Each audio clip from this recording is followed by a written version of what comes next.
भारत आणि पाकिस्तानमधील तणावाच्या पार्श्वभूमीवर भारत आणि पाकिस्तान संबंधांचे अभ्यासक सुधींद्र कुलकर्णी यांच्याशी बातचीत केली आमचे प्रतिनिधी देवेंद्र कोल्हटकर यांनी.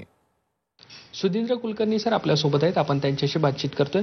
सर, पुलवामा ते अभिनंदन यांना परत पाठवण्याची पाकिस्तानची भूमिका, या घटनाक्रमाकडे आपण कसं पाहता? पुलवामा जैश ए मोहम्मदच्या आतंकवादी कारवाईमुळे घटना झाली. तो एका प्रकारे भारतावर हल्ला होता. आपले 40 जवान शहीद झाले. तर अशा दुष्कृत्यांना जबाब मिळालाच पाहिजे आणि हे बंद झालं पाहिजे. ह्याच्या मागे जैश ए मोहम्मद आहे आणि ह्याच्या मागे पाकिस्तानचा एक तिथला जो एस्टॅब्लिशमेंट आहे त्याचा एक भाग सुद्धा त्याच्या मागे राहिलेला आहे. परंतु माझं असं ठाम मत आहे की संबंध पाकिस्तानची जनता किंवा पाकिस्तानचं सरकार याच्या मागे आहे हे मी मानत नाही आहे. पाकिस्तानचे पंतप्रधान इम्रान खान, त्यांना भारताबरोबर चांगले संबंध हवे आहेत. मी त्यांना भेटलेलो आहे. त्यांनी असं म्हटलं होतं पंतप्रधान बनल्यानंतर की भारत एक कदम आगे लेगा तो हम 2 कदम आगे लेंगे. आज मी असं म्हणेन की वेळ अशी आलेली आहे की त्यांनी पहिलं पाऊल उचललं पाहिजे, नंतर भारताने सुद्धा उचललं पाहिजे आणि असा एक तोडगा निघाला पाहिजे जो विन विन असेल. बरोबर. म्हणजे द बेस्ट वॉर, गौतम बुद्धाचं एक खूप एक वाक्य आहे, the best war is one in which both are winners and there are no losers. म्हणून आज आतंकवाद, टेररिझम हा पाकिस्तानचा सुद्धा शत्रू आहे. पाकिस्तानने एक भस्मासूर निर्माण केला. तो नंतर पाकिस्तानला टार्गेट केला आणि जसं इम्रान खान म्हणाले की 70,000 पाकिस्तानी लोक ह्याचे बळी पडलेले आहेत. आणि म्हणून जैश ए मोहम्मद किंवा लष्कर ए तैयबा हे पाकिस्तानचे मित्र होऊच शकत नाही. ते त्यांचे शत्रू आहेत. हे त्यांनी ओळखून लगेच कारवाई केली पाहिजे आणि एक नवीन अध्याय भारत पाकिस्तानच्या संबंधामध्ये सुरू झाला पाहिजे. म्हणून सर, आता पाकिस्तानने दोन्ही देशातले जे वाद आहेत ते शांततेच्या मार्गाने मिटू अशी भूमिका घेतलेली आहे. मात्र या पाकिस्तानच्या भूमिकेवरती कितपत विश्वास ठेवता येईल? याच्यात 2 गोष्टी आहेत. आत्तापर्यंतचा जो पाकिस्तानचा एक ट्रॅक रेकॉर्ड आहे तो विश्वासार्हतेचा नाही आहे. कारण कितीतरी आतंकवादी हमले झाले, त्याच्यानंतर पुरावे दिले गेले, पण त्यांनी काही तसं कारवाई केलं. मुंबईवर हल्ला इतका मोठा भयानक हल्ला झाला 2008 मध्ये. आत्तापर्यंत त्या दोषींवर काही कारवाई झालेली नाही आहे. परंतु पाकिस्तानवर आज आंतरराष्ट्रीय समुदायाचा एक खूप मोठा दबाव वाढत चाललेला आहे. ही चांगली गोष्ट आहे. एकीकडे त्यांच्यावर दबाव, पाकिस्तानमधल्या लोकांचा दबाव आणि भारताचा दबाव, या तिन्ही दबावामुळे एक चांगला तोडगा निघेल असं मला वाटतं. पण हा तोडगा युद्धाच्या मार्गाने होणार नाही हे मी स्पष्टपणे सांगू इच्छितो. कारण युद्ध, जसं साहिर लुधियानवीचं एक खूप सुंदर गीत आहे, ते म्हणतात की जंग अपने आप में एक मसला है, वो दूसरे मसलों को क्या हल करेगा. म्हणून युद्धामुळे नवीन प्रश्न निर्माण होतील. भारताला सुद्धा ते हितकारी नाही आहे, पाकिस्तानला पण हितकारी नाही आहे, दक्षिण एशियाला हितकारी नाही आहे. आणि दोन्ही देश आता अण्वस्त्र दोन्ही देशांकडे आहे, म्हणून हे जगाला सुद्धा हितकारी नाही आहे. म्हणून एक शांततेच्या मार्गाने, बातचीतच्या मार्गाने, पण इमानदार, तो बातचीत जो आहे, डायलॉग जो आहे, तो प्रामाणिकतेचा असला पाहिजे आणि त्याच्यातून काहीतरी कारवाई निघाली पाहिजे. सर, आज आंतरराष्ट्रीय समुदाय जो आहे तो भारतासोबत पाहायला मिळतोय. हाच आंतरराष्ट्रीय समुदायाचा पाठिंबा कायम राहावा यासाठी काय प्रयत्न केले पाहिजे?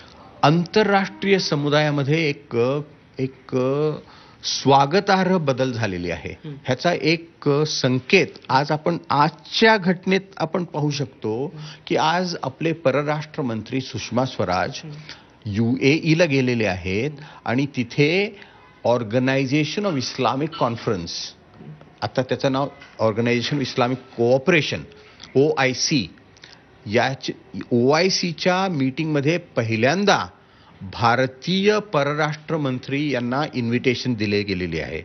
ही एक भारतासाठी खूप स्वागतार्ह विषय आहे. कारण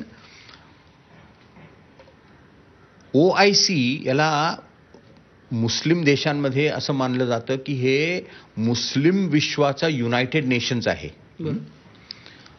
परंतु हे पण सत्य आहे की जितके मुस्लिम बांधव भारतात आहे त्यांची संख्या पाकिस्तानच्या मुसलमानांपेक्षा जास्त आहे. मग भारताला ते उपेक्षा कसं करू शकतात?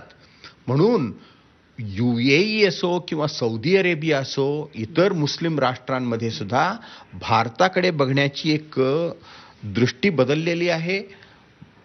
सौदी अरेबियाचे क्राऊन प्रिन्स मोहम्मद बिन सलमान भारताला आले होते, पाकिस्तानला सुद्धा गेले होते. त्यांनी पाकिस्तानवर आज खूप मोठ्या प्रमाणात दबाव आणत आहे की तुम्ही हे लवकर संपवा.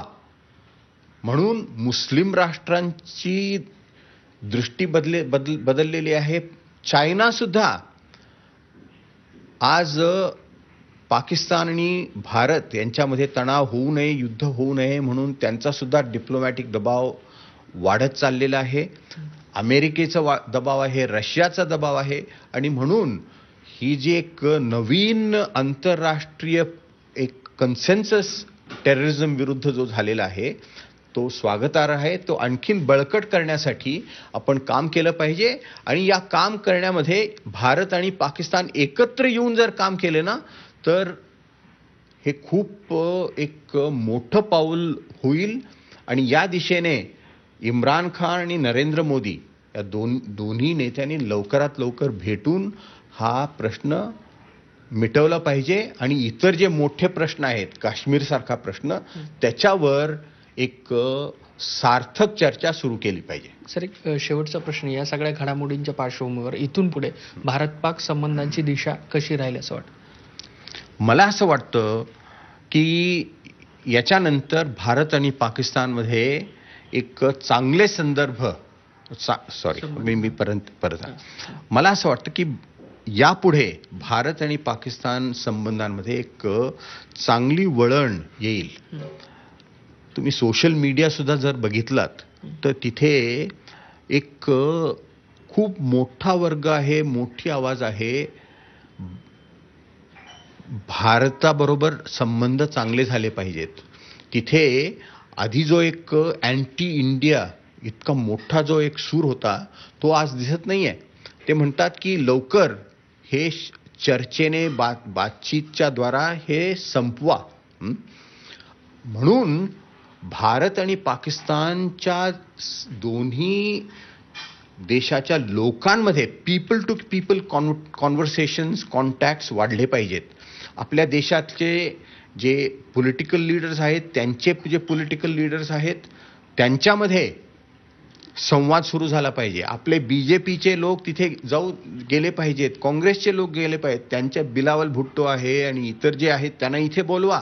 कार्यकर्त्यांमध्ये संवाद सुरू झाला पाहिजे. मी यापुढे जाऊन असं म्हणेन की भारताचे जे धार्मिक नेते आहेत ते हिंदू असो, मुसलमान असो, सिख असो किंवा तिथले धार्मिक नेते, त्यांच्यामध्ये संवाद सुरू झाला पाहिजे. असं जर संवाद झाला तर आपण त्यांना ओळखू शकतो, ते आम्हाला ओळखू शकतील. आणि त्याच्यामधून एक हा प्रश्न कसं मिटवायचा, शाश्वत परिहार कसं शोधायचा, त्याला एक पूरक होईल. धन्यवाद सर ही सगळी बातचीत केल्याबद्दल. व्हिडिओ जर्नलिस्ट सुमेश भालेरावसह देवेंद्र कोल्हटकर, झी मीडिया.